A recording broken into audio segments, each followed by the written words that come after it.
विधानसभा की तस्वीर दिखा देते हैं, आपको समझने में आसानी होगी कि आज भी सदन के अंदर क्या हुआ है। जरा तस्वीर आपको दिखा देते हैं, ये तस्वीर देखिए। पीडीपी विधायक ने बैनर दिखाए और ये बैनर्स जो थे, जो पोस्टर्स लेकर पहुंचे थे, इसमें फिर से 370-35 का जिक्र था।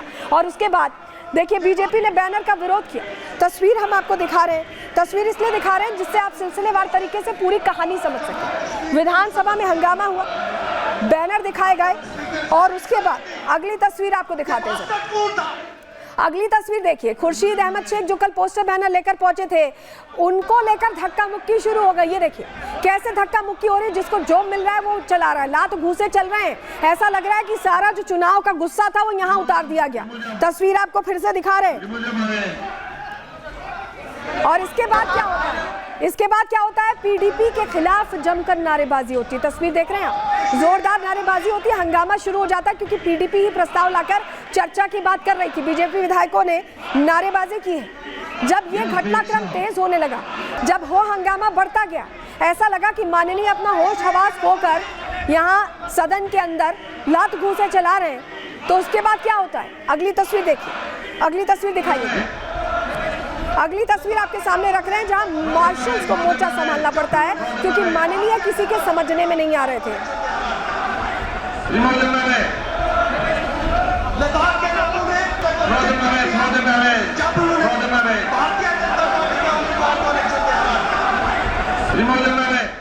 तो देखा आपने कैसे मार्शल से मोर्चा संभाला और उसके बाद क्या होता है, भारत माता की जय के नारे लगने लगते हैं। तस्वीर आप देखिए और सुनिए जरा किस तरह सदन के अंदर हालात हुए।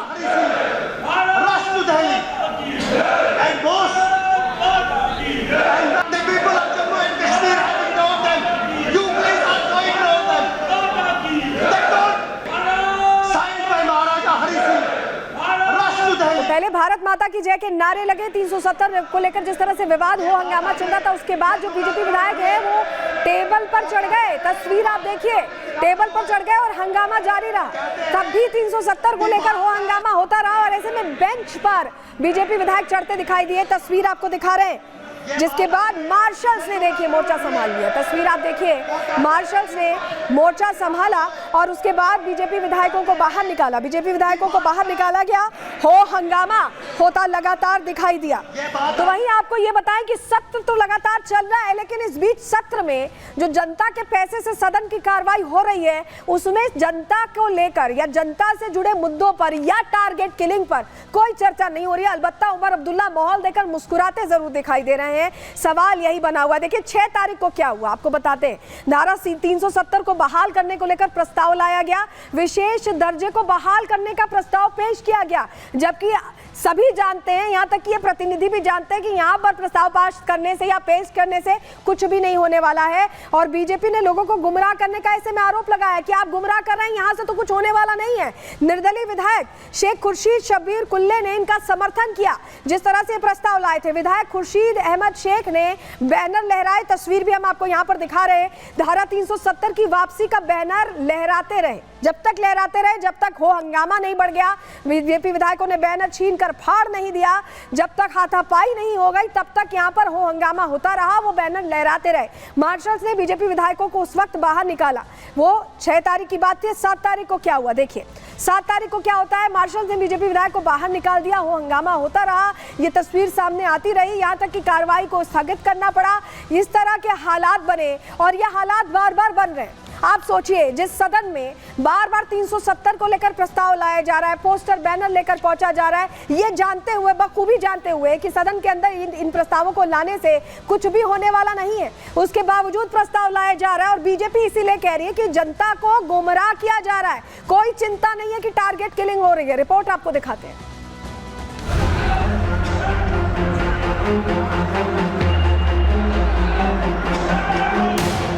जम्मू कश्मीर विधानसभा में आज के दिन भी धारा 370 को लेकर जोरदार हंगामा हुआ।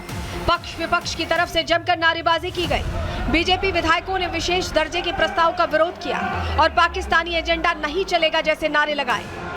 लेकिन लगातार 370 को लेकर हो रहे हंगामे पर आज प्रधानमंत्री नरेंद्र मोदी ने उमर अब्दुल्ला सरकार और कांग्रेस को आड़े हाथों ले लिया। आपने टीवी पे देखा होगा, 2-3 दिन पहले जम्मू कश्मीर विधानसभा में कांग्रेस गठबंधन वहां फिर से आर्टिकल 370 लागू करने का प्रस्ताव पारित किया है। दोस्तों, पाकिस्तान के एजेंडे को देश में बढ़ावा देने की कोशिश मत करो।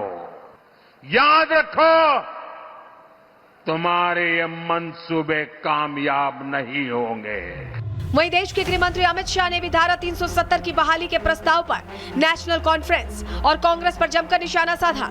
शरद पवार साहब, आपकी 4 पुश्तें भी आएगी, धारा 370 हम वापिस नहीं आने। सीएम योगी आदित्यनाथ ने भी यूपी के मुजफ्फरनगर से अब्दुल्ला सरकार को डायरेक्ट मैसेज दिया। कांग्रेस और समाजवादी पार्टी को अपनी स्थिति स्पष्ट करनी चाहिए कि जम्मू कश्मीर विधानसभा के इस प्रस्ताव पर वो बोले, क्यों उनका मुंह बंद है इस पर? ये फिलिस्तीन के नाम पर आंसू बहाने वाले लोग, पाकिस्तान के नाम पर आंसू बहाने वाले लोग जम्मू कश्मीर के मुद्दे पर मौन क्यों बने बैठे हैं? ये देश की एकता और अखंडता को चुनौती देने वाली स्थिति है और कोई भी भारतीय राष्ट्र की एकता और अखंडता को कतई पर किसी प्रकार की चोट को स्वीकार नहीं करेगा। इतना ही नहीं, बीजेपी नेता खुलकर कांग्रेस और नेशनल कॉन्फ्रेंस की सरकार पर बीजेपी विधायकों की आवाज दबाने का आरोप लगा रहे हैं। धारा 370 इस देश में पुनर्स्थापित नहीं होगी। संविधान का, संसद का और सुप्रीम कोर्ट का इस प्रकार से अपमान करना कांग्रेस नेत इंडिया अलायंस बंद करे। अरे किसकी हिम्मत है भारत में? अब किसी की, कांग्रेस की हिम्मत नहीं है कि 370 को ला सके। साफ है कि धारा 370 हटने के बाद जिस तरह से जम्मू कश्मीर में विकास हुआ, उसी धारा 370 की बहाली के लिए गढ़े जा रहे झूठे नैरेटिव से बीजेपी में खासा आक्रोश है। Bureau report, Republic Bharat. तो 370 पर हो हल्ला कर रहे हैं, लेकिन टारगेट किलिंग को लेकर चुप है। सरकार को अब सोचना चाहिए इस लिहाज से भी। चलिए आगे बढ़ते हैं। बात अब करेंगे योगी आदित्यनाथ की, जो लगातार धुआंधार प्रचार कर रहे हैं।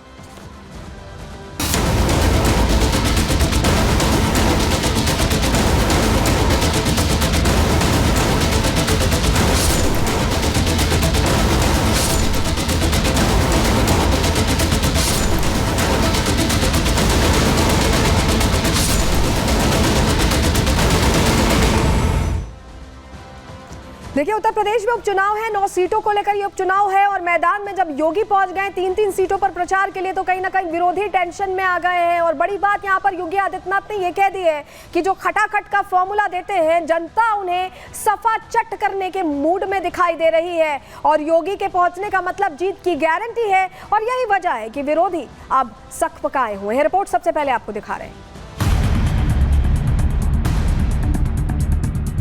उत्तर प्रदेश में उपचुनाव का रण सज चुका है। सीएम योगी खुद चुनावी मैदान में एनडीए प्रत्याशियों की जीत के लिए हुंकार भर रहे हैं। सीएम योगी आज पश्चिमी यूपी में तूफानी रैली कर रहे हैं। अपनी रैलियों के जरिए जहां सीएम योगी ने एक बार फिर वोटरों को एकजुट होने को कहा, वहीं विपक्ष के खटाखट वाले वादों से सावधान रहने की नसीहत दी। दोनों में फिर से वही खटपट शुरू हो गई है, क्योंकि लोकसभा चुनाव में इन्होंने आपके बीच में कहा था खटाखट खटाखट। एक खटाखट का लाभ मिला क्या किसी को? मिला क्या इनके खटाखट का लाभ? बहनों और भाइयों, अब दोनों में खटपट शुरू हो गई और उसी की तैयारी है, उसी का आह्वान करने के लिए आज हम आए हैं। उन्होंने खटाखट के नाम पर आपको बहकाया, जनता जनार्दन को गुमराह किया, गलत मार्ग पर ले जाने का कुत्सित प्रयास किया। अवसर है अब इस समाजवादी पार्टी का सपाचट करने का। पिछले दिनों महिलाओं और नाबालिग बच्चियों के साथ यौन शोषण के मामलों में जिस तरह समाजवादी पार्टी के नेताओं का नाम सामने आया, उसे लेकर सीएम योगी ने सपा पर सीधा प्रहार करते हुए ऐसा नारा दे दिया जो उत्तर प्रदेश का सियासी पारा हाई करेगा। 12 से 17 के बीच में एक नारा चलता था और वह नारा होता था, जिस गाड़ी पर सपा का झंडा समझो बैठा है कोई। और बहनों और भाइयों, आज मैं कह सकता हूं कि जहां दिखे सपाई वहां बिटिया घबराई। आपने देखा होगा उनके कारनामों को। अयोध्या में नजारा आपने देखा होगा, कन्नौज में देखा होगा। ये नया ब्रांड है समाजवादी पार्टी का, ये नया ब्रांड है इनका। इनको लोग लाज नहीं। उत्तर प्रदेश को उपचुनाव 2027 के विधानसभा चुनाव का ट्रेलर माना जा रहा है। यही वजह है कि सीएम योगी समेत प्रदेश के सभी वरिष्ठ नेताओं ने इन चुनावों में अपनी पूरी ताकत झोंक दी है। संविधान के नाम पर झूठ परोसने वाले इंडी गठबंधन से सीएम योगी ने संवैधानिक तरीके से हटाए गए 370 के साथ साथ कश्मीर में हो रही टारगेट किलिंग पर सवाल पूछा।